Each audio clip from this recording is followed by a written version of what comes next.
যত দিন যাচ্ছে তত টাকলা হয়ে গেছি। বিয়ের পর থেকে ৬০০ টাকার মতন চুল বিক্রি করলাম। তাই আজ চলে আসলাম হোম রেমেডি তেল বানাতে। দেখা যাক চুল গজায় কিনা। এখানে নিয়েছি জবা ফুল, জবা পাতা, মেথি, কালো জিরে, আমলকি, কারি পাতা। নিহার নারকেল তেল নিয়েছি। তেলটা একটু গরম হলেই সমস্ত কিছু এর মধ্যে দিয়ে দেবো। দিয়ে ভালো করে ফুটিয়ে নেব। তেল, কালো জিরে, মেথি, জবা ফুল, জবা পাতা, কারি পাতা সমস্ত কিছুই দিয়ে দিয়েছি।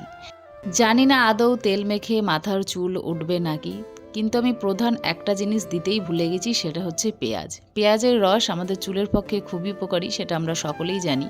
তো তেলে কম হচ্ছিল বলে আমি এতে আমলা তেলও অ্যাড করেছিলাম। তারপরে দেখো এখানে ছাঁকনিতে ভালো করে ছেঁকে আমার কোয়ান্টিটি হয়েছে তেলের এইটুকু, সেটা আমি এই বোতলের মধ্যে রেখে দিয়েছি।